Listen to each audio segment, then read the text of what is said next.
Glenn Dyer, and you are watching a Dyer-Situation. Today, I'm going to be seeing Tarzan! No, not that Tarzan, the 2014 Tarzan. I am very excited for this. Why? Because it just might be the next creature, from what I can see. Basically, I clicked on the trailer for it. I was like, oh, cool, they're making a Tarzan. First impressions was, wow, that animation looks shitty. Okay, guess it's just gonna be a cheap Tarzan movie. And they go through the whole Tarzan chain routine. And then we get to the hilarious part.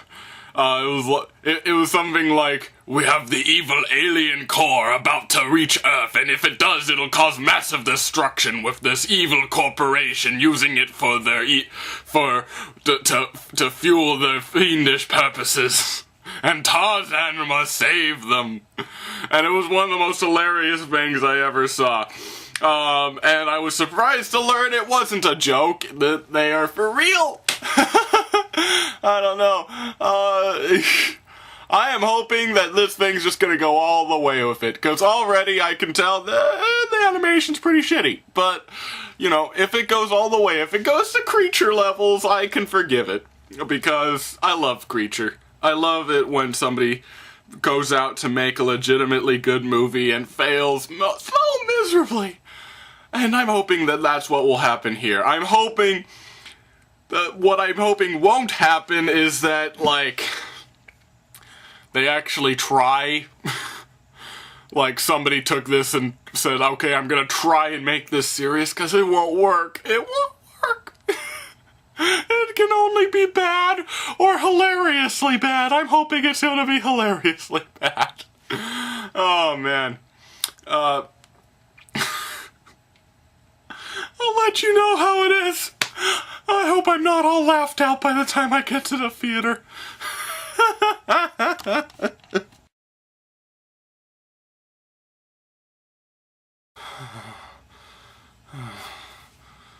Oh, I asked for it from the host. I asked for it from Maleficent, but this movie actually delivered. Oh my god, I'm so happily sad.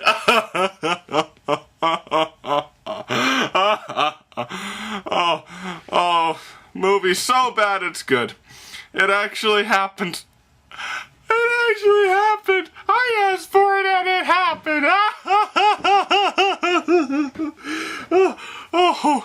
Oh God. Right from the very get-go, people. Right from the very opening scene, man. Just think of the greatest opening scenes in the world. You got Star Wars Episode 4, right? It opens with that little tiny rebel ship flying underneath that incredibly huge Imperial ship, like showing how the displacement of power and stuff, and that's really effective. Didn't even need to say a word. It was great. The opening of The Lion King with the Azavenya and the suns and the sunrise and all, that was powerful. That was beautiful. This movie, it opened with a shot of a meteorite flying through the rings of Saturn on a collision course with Earth, and it says, our story started many years ago in the deep jungle of South America, where the apes decided to raise this young boy as their own. Oh yeah, and this thing came 70 million years ago and killed the dinosaurs. Oh, and yes, they do mess it up that much. They actually say that the dinosaurs were wiped out 70 million years ago. Guys, you know how long 5 million years is? It was 65 million years ago, guys. You learned that in first grade! Oh, dear. Oh, my God. And just everything in this movie. It's like it was written by aliens, or... No, probably more likely it was written by a computer. Like, this is what happened. Basically, these guys were on a bet. They were like, you know, I bet I could design a computer so smart that it could write its own movie. So he tried to do that. Basically, he inputted all the information from Tarzan, like the book or whatever, book and the Disney movie and all, and then he took information from and then he downloaded every single children's movie from the past 20 years onto its memory banks, and then said, analyze these and make me a Tarzan movie. And so the computer hard drive was like, all the movies have, some of them have cataclysmic events, some of them have a geeky kid in the starring role, some of them have wild jungles, some of them have an evil corporation. A plus B plus C plus D. That brings us to a geeky kid who becomes a wild man fighting an evil corporation for a cataclysmic energy source. And that's what the computer came up with. And it was all written around that. There's so many what the fuck moments in this whole movie.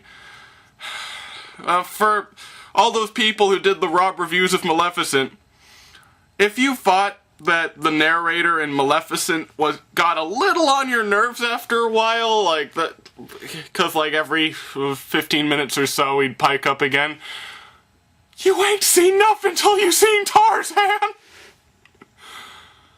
I'm not even joking. The narrator is still there at least every 5 minutes.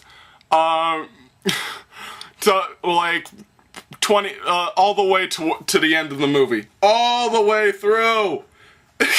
It's like, leave us alone, Mr. Narrator Man. Please, please let the movie tell its own thing. We don't need this. But it just kept going. And also, I'm sad to say this movie reminded me of The Magic Voyage a little, and the fact that it never ever shut up. Ever. It never shut up. No, I'm not quite like The Magic Voyage though, where it's always people talking, right? You know, someone will be talking about this, but I'm going to talk about this, and there's never a quiet space between. No, not quite like that. Instead, they have an orchestra running full time, trying to make every single moment sound as epic as possible. Even when they're doing nothing at all, they're just kind of sitting there playing with leaves. They'd be playing the epic Hero Has Awoken score. I think if they used an actual orchestra, those people would have quit by now. They'd have to play for 2.5 hours straight, just going on with this loud orchestra music. And it just keeps going on and on and on until eventually I'm like, please, narrator and orchestra, leave us alone. I love orchestras. I like them in the Marvel movies. They're fun. Like, when used correctly, they can make something seem so epic, but when you use them all the frickin' time, all the time, it just keeps on going on and on.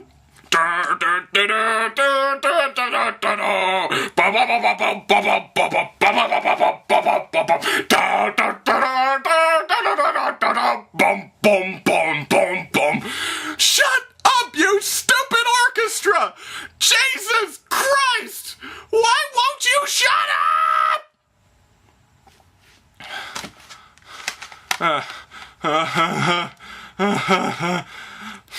I'm not on any medications.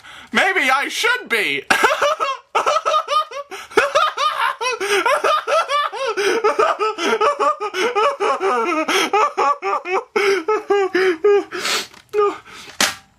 About an hour into the movie, I looked at my watch to see how long it was left, because the movie felt like it had been going on for the last 10 years.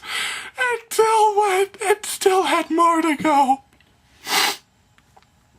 Oh yeah, and every single scene you can imagine from Tarzan was ripped off. They didn't have him surfing the trees, of course. That'd probably go under copyright, but they had the Tarzan and Jane moment, and it was very uncomfortable, and went on for way too long, even though it was less than a minute. This felt way too long. It reminded me of those stupid scenes with Spider-Man and his girlfriend in The Amazing Spider-Man 2. Except even more uncomfortable, if you believe it. Oh yeah, and the animation's pretty shitty, too. It reminds me of one of those crappy daytime cartoons, made for really little kids. That's another thing. The theater was kind of packed. I'm thinking because it's like school break right now. But even in a room full of impressionable young kids who will laugh at anything, including like, that horse just farted. They'll laugh at anything. They'll go woo and ah at practically anything. The room was silent. Silent. Nobody was enjoying this movie. Even the young kids weren't enjoying this movie. It fails on all levels. But sadly, I cannot put it in such high regard as Creature. Oh, by the way, Creature opened with some lady skinny dipping. Yeah, I love that movie. full back nudity as well. Full rear nudity. And then skinny dipping. But like the thing is with Creature, it had its moments where like it slowed down for you. It lets you catch up a little. Like when the kids are just driving around and when they're finding out more about this stuff. It doesn't lay it on you and just keep it going the whole way through. You gotta have it let up for a second, man. Otherwise, you can't even enjoy the so bad it's goodness. Yeah. Oh, and all the characters are there. Clayton is this rich executive guy. And he wants to kill Tarzan because Tarzan's father is the head of the corporation that Mr. Clayton runs, and I guess he thinks that after 15 years in the jungle, the courts will just decide that that company is still his for some reason, even though I'm pretty sure that's not how it works. Yeah, he decides to murder him for that. This is ridiculous. He's with Jane at the time when this is happening, when he sees him, and he's like, that looks like, what's-his-face's son. Oh, he might get that company away from me. And Jane's father is driving the helicopter, and he's like, she's with a giant gorilla! And just starts firing wildly at them with his sniper rifle. And Jane's father, he just goes along with it. He's like, yeah, okay, sure. Fire wildly at my daughter. At my daughter's general direction.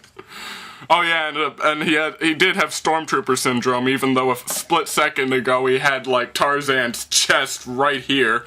And, like, complete accuracy, but whatever. At one point,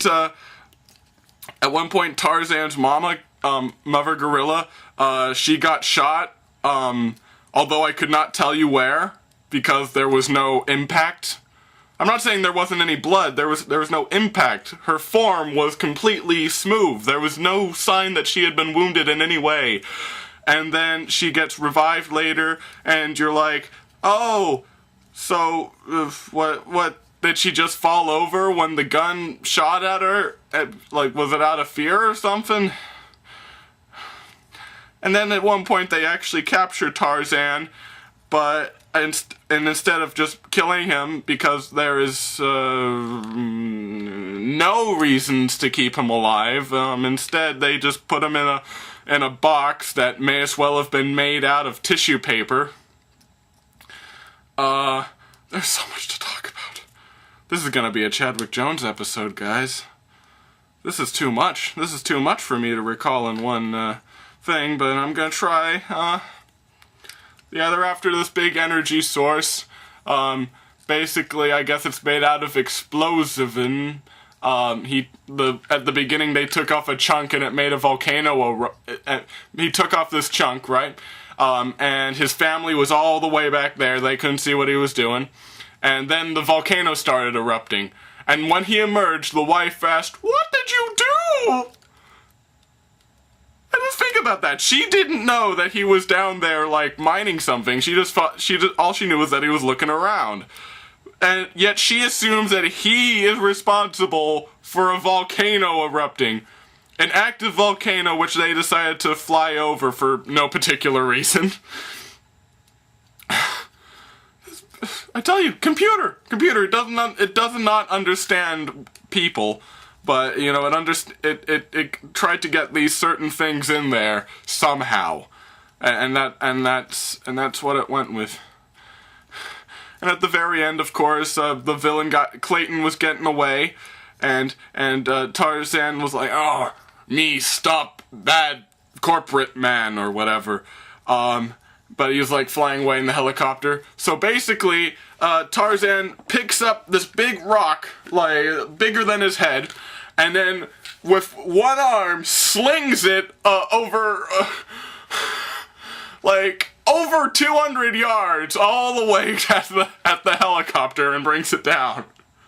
And he never did this at any other time in the movie. He never demonstrated that kind of super strength. In fact, in the last scene, he was beating up the male dominant gorilla, and he was having trouble. Like, he was being beaten at first. If he has the power to hurl a rock like that far, why would he ever have trouble with a simple gorilla?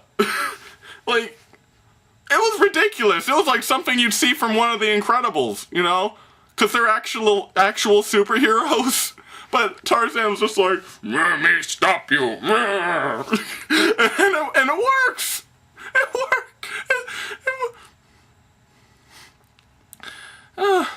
That's so ridiculous. And there was other ways they could have handled it too. They had him earlier. They had him go through that whole misunderstanding human culture thing that's been done in every kids movie ever. See, computer. And basically he found one of Jane's bras and was using it as a sling to hurl stuff. Why couldn't he have done that? I mean, sure, it would have been I'm sure it would have been weird, but at least it would have been built up. At least it would make sense.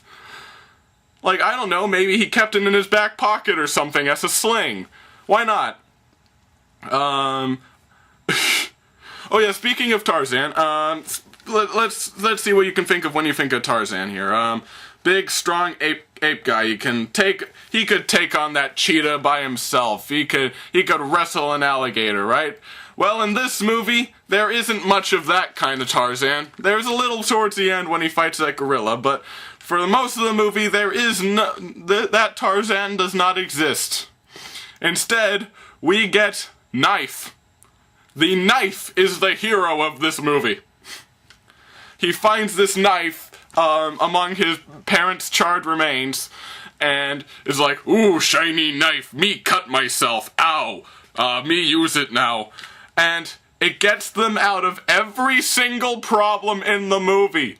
It's like the people who made it just said, like, okay, we have these weird alien plants and whatever, and we want these action scenes, but we are literally too stupid to find a way to get this jungle guy to be able to defeat them. It doesn't seem realistic. Let's give him this knife. Let's make him an expert knife guy and have him just stab things until they fall over. This is the thought process. This is what they're going through here. Like,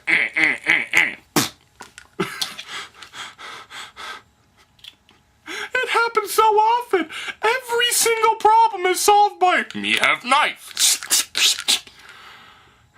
In fact, when he took down the gorilla, that was probably the best scene in the movie because, like, he specifically dropped the knife and was like, "No, me no use knife no more." I'm imitating Tarzan like how you would expect like an ape man to talk, but throughout most of the movie he actually sounds like this. Huh? Oh, okay. I'll go over here. Meet Tarzan. No, he doesn't even say meet Tarzan. He says, I'm Tarzan, you're Jane. He has pretty good dictation, actually. Well, considering he was abandoned at like 10. And I guess in the 15 years he was out there, he just forgot everything somehow. Wasn't in the book, wasn't he like a baby? when he was abandoned, so of course he wouldn't know all this shit already. And things made a lot more sense. Oh yeah, and they did a similar Maleficent thing again, what's the name? You know that kind of stern gorilla from the original Tarzan, the one that was Tarzan's adopted father, right? I forget his name, but you know he's kind of gruff. He doesn't trust humans because burning down the rainforest or whatever. Makes sense he'd be distrustful and stuff, and eventually he has a change of heart and helps them.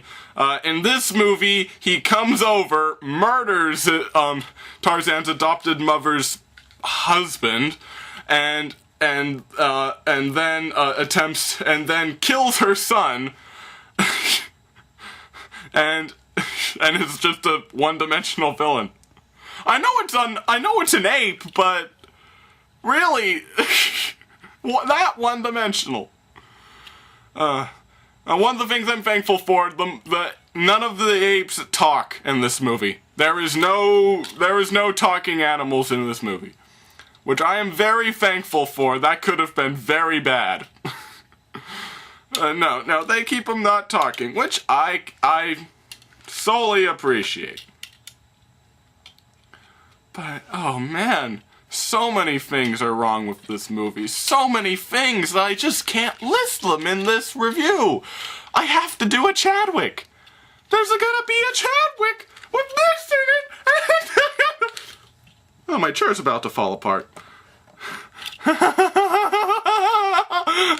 This movie might have driven me insane. Can you tell that I'm a little bit insane?